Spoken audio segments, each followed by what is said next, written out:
And hello. I'm Dan Lutz, and welcome to another broadcast about Frontlines, WWG1, WGA.love.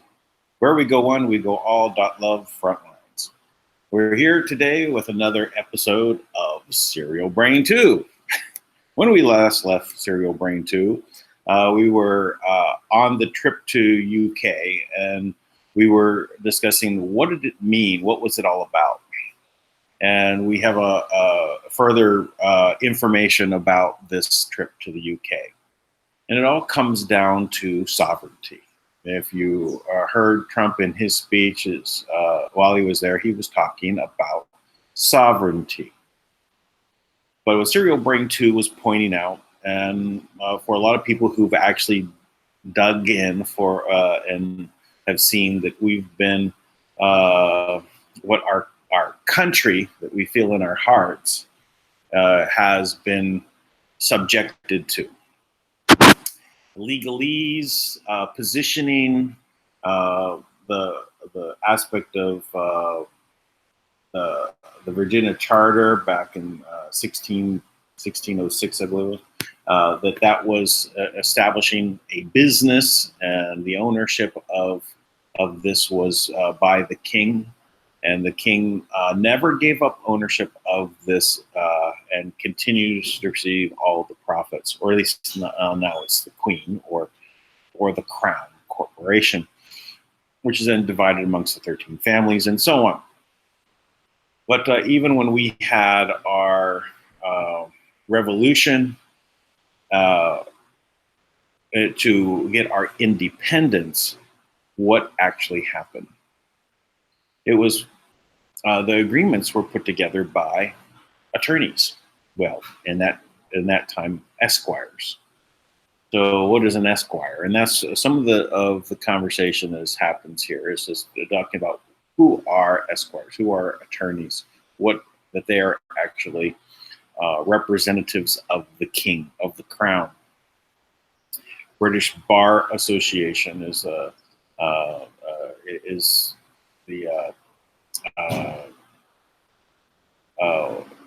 a British Attorney Registry is the Bar Association, and that they have always been part of the crown. So whenever we have an agreement put together and treaties and everything else, these are people in the middle slipping in language that gets us thinking about something over here, but over here, the reality is it maintains the status quo.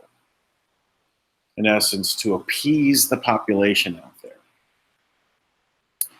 And I've been talking about our social contract that we have with all of reality, right? What we feel in our hearts is what we need to really focus on. Now, Trump apparently has positioned everything all before his UK trip. Right, he went to Japan, lined up an ally, picked up some extra support from Kim Jong-un by his tweeting alongside Trump's saying Biden is a low IQ individual, and then went to the UK. What else was happening was he had Attorney General Barr ready to go with being able to declassify anything he wants. He had all of the intelligence agencies, slapped around a little bit before he left and said, hey, we're going to go ahead and disclose anything that he wants. So with all arms, ready to go, all sites lined up against the UK. Why? Because in the declassification, it's going to point to the UK as being the co-conspirator in actually spying on Americans, including Trump, not just for the campaign, but for a long time. And this coming out, this information making into the view of the public is the aimed gun at them. So when Trump is there, what we're looking at is where he's actually now literally signed something that says that we are now independent. We are no longer a commonwealth. We are no longer, the land is no longer owned by them. Whatever it is, it's along those lines. This is the gist of what we think is happening. So, well, let's go through Serial Brain 2, and then we'll make some comments along the way. So again, this is Serial Brain 2 UK riddle solved, and the reason POTUS tweeted Prince of Wales, meaning this kind of whale, opposed to the other kind of whales that the Prince of Wales usually refers to. What is paramount, I believe, is delivering on Brexit for the British people. And I seem to remember the President suggested that I sued the European Union, which we didn't do. We went into negotiations and we came out with a good deal. It's not such a no to sued, but that's okay.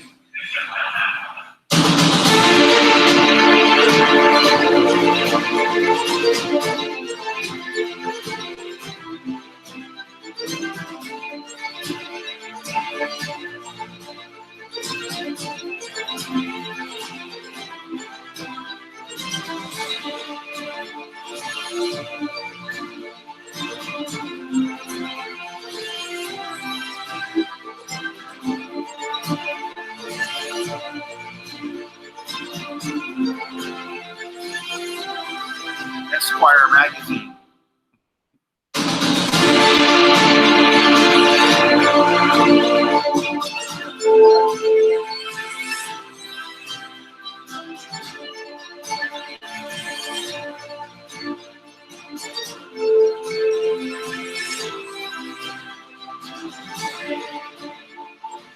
These SB2 decodes are certainly helping us wake up Do you remember that moment that you became aware how much you didn't know? I remember mine, from dark to light. Let's celebrate that moment. I want to introduce you to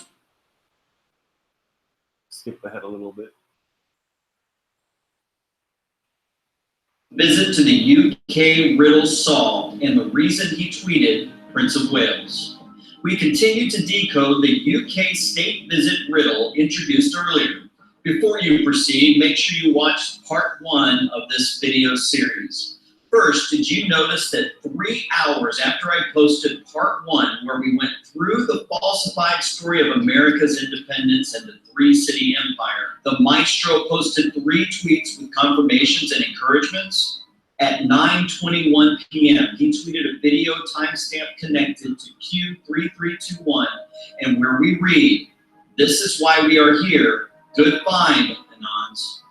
This is confirmed by the video link 68, which is the value for good job. Thank you, President of the United States. We have another confirmation with the line Joe D stated tonight, which connects to a tweet made the same day about John Dean. Coincidence? Then we have this emphasized outside contractor that continues the conversation. Read the decoded message. We don't know our history, the real one. Treaties and other important historical documents are falsely presented to us by our universities, the fake news, and professional liars like John Dean. We need to revisit all our official history documentation and find the hidden clauses, the outside contracts.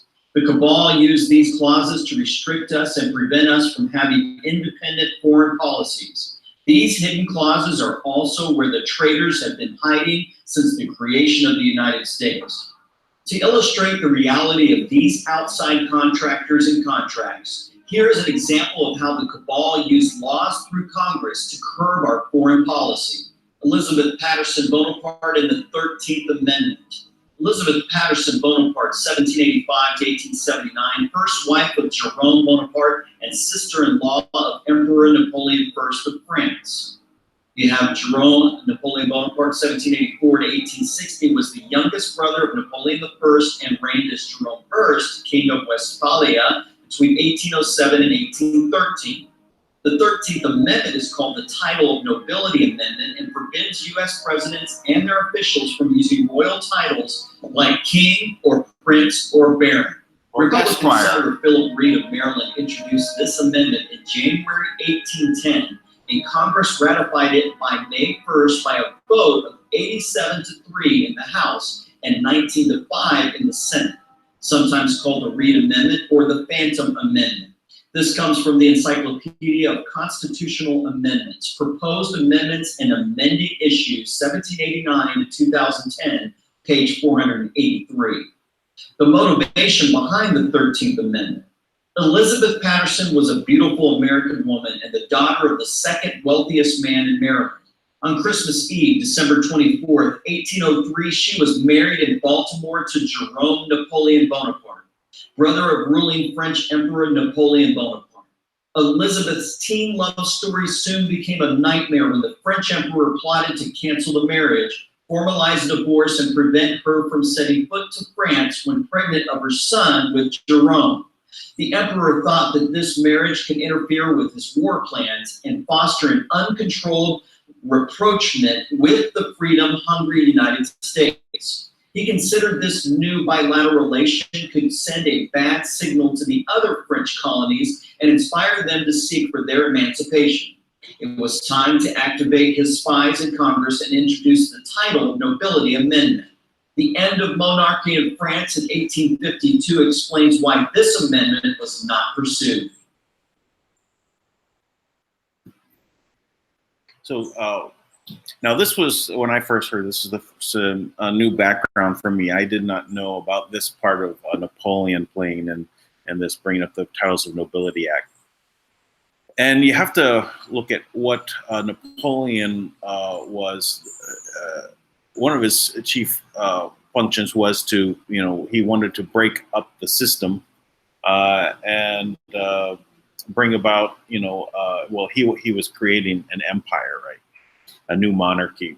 But he also didn't want all, freedom spreading throughout the world. But why would he want to help create the Titles of Nobility Act, which meant that if you're in America, you can't have any title of nobility. I mean, in America, I'm sorry, in the American government, or we have say presidency or representative or a senator, you can't be under or beholden to a foreign king. You can't be, a knight of the realm of, say, England, and also be the president of the United States. You couldn't be a lawyer, an attorney, and be president of the United States. You couldn't be a senator and be the president and be an attorney. So, or a representative, or any other honorary. There were honorary titles and things of that nature also that were also applicable. So in essence, you had any loyalties outside of the United States, you wouldn't be able to be part of the government. That makes sense, right? Why should there? If you're an independent country, why would you be beholden to another? So they introduced this and had it passed. Now, this 13th Amendment, was when they called the Phantom Amendment, it disappeared. Meaning that you look at newer, let's say newer history books and looked at what it would say the 13th Amendment was. It was all about ending slavery, which was still another form of slavery in this ending slavery, and even dividing up the how many black people it would take to have a vote, or whatever. However else they actually, it was still construed to make us still part of a slave system. They say, the headline is this, but all the legalese makes it mean something else, against the social contract. So, the point is that they wanted to make sure that the titles of nobility remove the possibility that a king could be over the Americas, what they were doing in the world, the politics and everything. So now, why would Napoleon, introduce? Why would he put that in there? Well, who was he fighting? He was fighting England.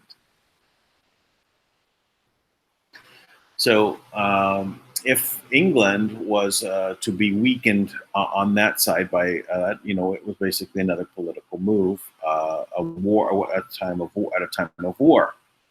So anyway, that's the way I see it. There may be more to it, but those were my initial thoughts. Then you have another type of deception using legal subtleties to remove from a document the substance understood by the majority. For example, many fell into the trap of the 1783 peace treaty, where they think the U.S. is sovereign because of its Article 1. Well, if the pizza deliverer you just met says he's okay for a divorce and is ready to talk about it, wouldn't you tip him quick, lock your door, and look for another pizza restaurant? That's exactly what happened with both the U.S. and the U.K. commissioned esquires to discuss the 1783 peace treaty. They introduced specific and obscure lines that would not engage the legal responsibilities of the real beneficiaries hiding behind the curtains. Look, we have this graphic from Cyril Brand 2, the outside contractors in the 1783 peace treaty deception. Let's take a closer look. In the name of the most holy and undivided Trinity. Question: if a theological reference is admitted in the treaty preliminaries, why not go all the way and cite God himself? Answer: because the Trinity mentioned here is not the one you and I understand. They are referring to the power triangle: money, military, religion, leading to the three-city empire. Let's go to the next highlighted part. Arch-treasurer and prince-elector of the Holy Roman Empire, etc., and of the United States of America. Questions? Arch-treasurer. Yeah, so the arch-treasurer and the prince-elector of the Holy Roman Empire and of the United States of America. So who is the arch-treasurer of the United States of America? It's the king. Not the Treasury Department. Byrne. So the King of England manages treasuries? On whose behalf? So the king is actually a prince? What? What is the Roman Empire? I thought it collapsed. Answers. The King of England works for the money, military, religion trinity inherited from the controlled, demolished Roman Empire and that came back through the three-city empire. We also have highlighted David Bertley, Esquire, member of the Parliament of Great Britain, John Adams, Esquire, late a commissioner of the United States of America at the Court of Versailles. We have Benjamin Franklin, Esquire, late delegate in Congress. We have John Jay, Esquire, late president of Congress and Chief Justice of the State of New York. As you can see, if King George III was working for the Holy and Undivided Trinity and collecting stuff on their behalf, he could sign whatever with America without engaging the Holy and Undivided Trinity's responsibility. This reality was later confirmed with the War of 1812, where the British torched and burned to the ground the White House and all U.S. government buildings and destroyed ratification records of the U.S. Constitution. These bogus and treasonous treaties designed to put us asleep while the enemy was bleeding us dry or regrouping were carefully crafted by esquires. They will tell you this term is just used for respect or is another word for lawyer. Not true. An esquire is a patsy with not enough credentials to enjoy the royal proximity of a knight and positioned to accomplish a specific mission for the king. Does this ring a bell? Look, esquire, a sub-knight that has to prove himself. Defined in 1830 by Byrne, Chitty, and Black, according to one typical definition, esquires in English law included the eldest sons of knights and their eldest sons in perpetual succession, the eldest sons of younger sons of peers and their eldest sons in perpetual succession. Children of peers already had higher precedence. Esquires created by letters patent or other investiture and their eldest sons. Esquires by virtue of their offices as justices of the peace and others who bear any office of trust under the crown. Esquires of knights constituted at their investiture. Foreign noblemen, persons who are so styled under the royal sign manual, officers of the armed forces of or above the rank of captain in the army or its equivalent, and sons thereof. Barristers, but not solicitors. Defined by Boutel, 1877. Define the term as esquire, a rank next below that of knight. Besides those esquires who are personal attendants of knights of orders of knighthood, this title is held by all attendants on the person of the sovereign, and all persons holding the sovereign's commission being of military rank not below captain, also by general concession, by barristers of law, masters of arts, and bachelors of law and physic. Modern definition. Oxford Dictionaries provided for the following definition of esquire in 2016. British. A polite title appended to a man's name when no other title is used, typically in the address of a letter or other documents, J.C. Pearson, Esquire. North American. Chiefly U.S., a title appended to the surname of a lawyer of either sex. Historical, a young nobleman who, in training for knighthood, acted as an attendant to a knight. An officer in the service of a king or nobleman. A landed proprietor or country squire, the lord of the manor, Richard Bethel, Esquire. Notice these photos below on the Esquire magazine, published May. So, if you heard the term esquire, would you think it was related to being a knight or some captain in an army that was beholden to a king? Would that ever come to your mind? But this is the meaning of it. But why, when you see an attorney with a esquire after his name, even if it's not printed there, he's still an esquire. He's still, if you're part of the bar association, then you are still an esquire. So why do we overlook this? Why does this, meaning get pushed aside? Like, does anyone really know it? Well, it kind of means he's an attorney, is what people would think. Well, no, an attorney means he's an attorney. Why you'd have this extra word? So it's again, it's our understanding has been muted, has been dumbed down over time to what it actually means something. So, you know, if you if the quickest way to get now, of course, you're not a knight, right? So certain people get knighted, they become sirs, and others, you know, are. But even when you become knighted, you're still then beholden to the king. So if you are looking at sovereignty, can you be sovereign and a knight? Good question. Agreed. That guy and that guy. The good esquires, the puppets. Now that you know what an esquire really is, we can decode the second confirmation tweet. Hussein, the esquire they love, the perfect spy. Notice on the far left, Lou Dobbs tweeted by President Donald J. Trump on 9:23 p.m. 10 June. Video link 102 seconds, forefather 102, Windsor 102, slavery 102. We have I Spy, Q 3323. Will this age well? Q. And then on the decoded message in the far right, Obama was the perfect esquire, C_A asset, married to another C_ asset, compromised at birth with no real birth certificate, no real family, no real ties to Africa, no history, record sealed, a ghost, funded and handled by MB, respectively, through Prince Al-Walid and V. Jarrett. He was the perfect spy to perpetuate the enslavement we inherited from the forefathers and imposed by the House of Windsor and their ancestors since 1606. He was the perfect puppet to sabotage the 2016 election by spying on and trying to stop Trump. Their esquires could not deliver this time. Here is the decode of the third confirmation tweet. They failed. Panic in DC, panic in UK. We have this tweet from the president on 10 June, video length 58 seconds, hammers 58, capital letters, first MAGA equals 95, they failed equals 95. We have Q post 2241, good catch, Patriot.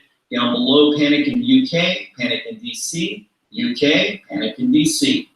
We have on the far right, Esquire Hater in Chief. Do you see the difference? Decoded message. They spied on Trump and his campaign. They used the illegal hammer surveillance system against him and activated all the intelligence apparatus in the US and the UK to stop him, to no avail. They failed. He still got elected. All they have left now is their fake news to continue to bark and show their anger for losing their past esquires.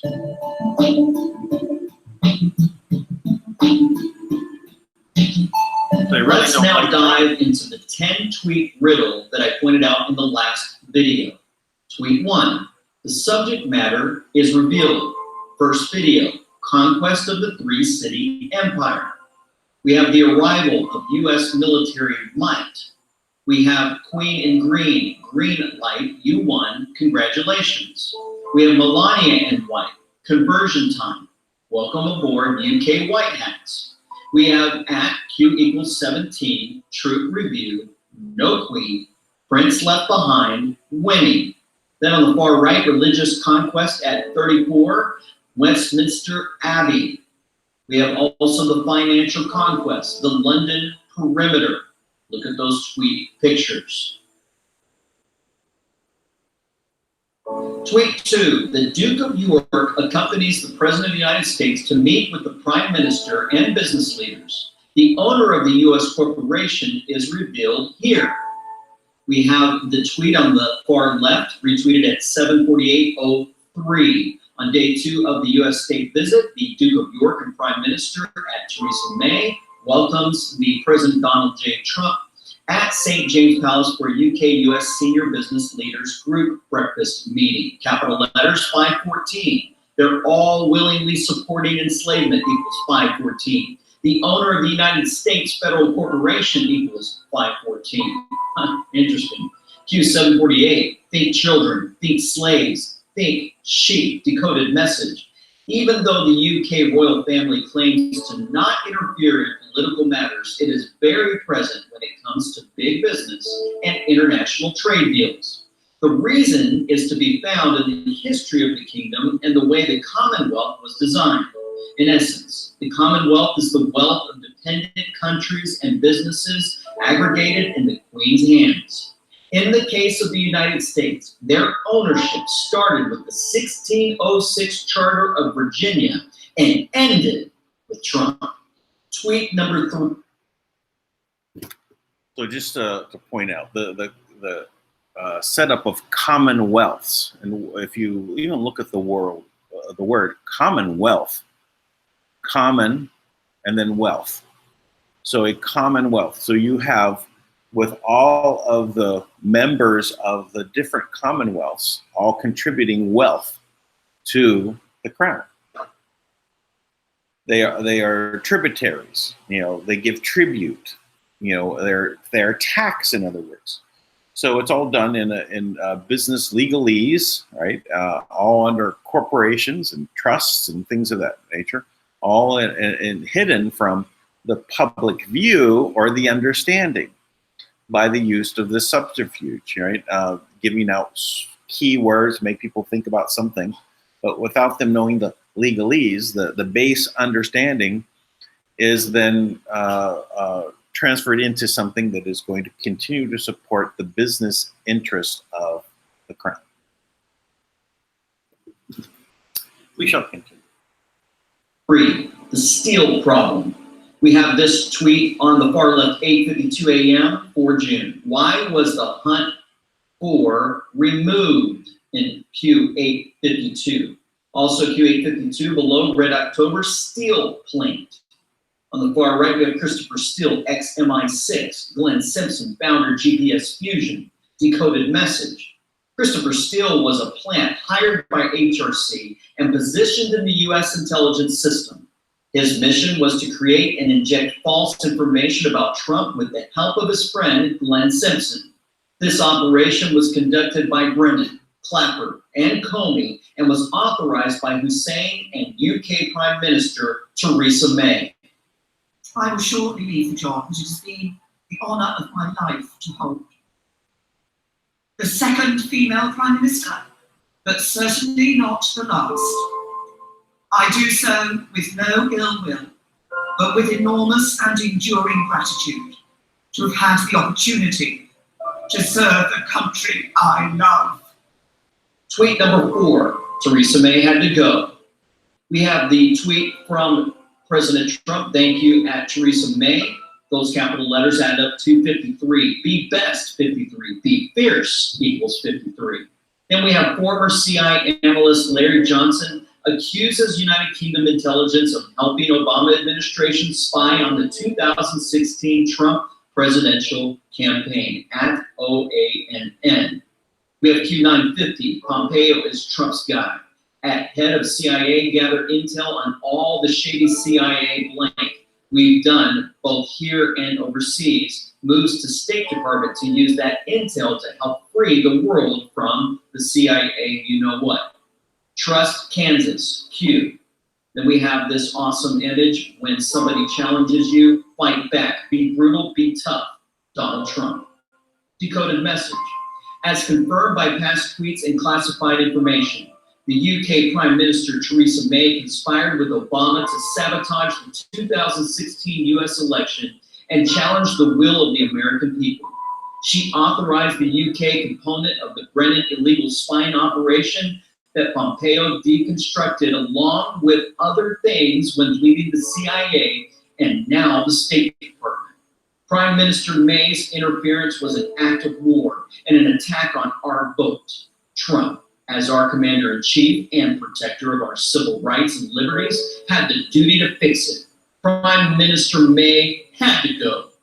Prime Minister May tried to save herself and satisfy the President of the United States by dropping GCHQ Director Hennigan. Theresa May give the head of GHCQ, sorry, not enough. Q3339, fly May, fly. Decoded message. The The inauguration of Donald Trump as the 45th President of the United States occurred on January 20th, 2017. It was a Friday. Robert Hannigan, head of GCHQ, was not allowed another day at the office. He stepped down for personal reasons on Monday, January 23rd, 2017. First collateral damage of Prime Minister May's attack against America. Behind the scenes, President of the United States had very specific demands that had to be satisfied before he would accept the Queen's invitation to a state visit. When he got what he wanted, the visit was scheduled and he put an end to the multiple delays that the fake news never understood. What do you think these demands were? Tweet 5, Demand 1, the steel package of GCHQ. They delayed it a day and it worked out okay. We have a tweet from President Trump just had a big victory in federal court over the Democrats in the House on desperately needed border wall. A big step in the right direction. Wall is under construction. Those capital letters equal 80. Weather equals 80. Notice this connects to the tweet with the video where Trump is being interviewed by Laura Ingraham. Quote, the weather was a big factor. They delayed it a day and it worked out okay. Well, this added 1 to that 80, which USSB equals 81 and born again equals 81. Q1309, Apple headquarters, Cupertino. Do you see how this connects to GCHQ Cheltenham? Right over there on the far right. Then you have the Washington Examiner. Christopher Steele won't cooperate with John Durham review of Russia investigation, May 28, 2019. And they also have the headline on June 4, 2019. Dossier author Christopher Steele willing to meet with DOJ Inspector General team. Decoded message. The weather was a big factor in the success of Trump's state visit to the UK. Were the UK intelligence community and the kingdom's administration in general going to join the storm? This complicated business was the reason the state visit was delayed. It was delayed for a day and it worked out okay. During this day, things were worked out behind the scenes and resulted with Trump having a big victory. Welcome aboard, GCHQ, and thank you for the steel package. Demand 2, May's resignation. It turned out okay, the final act.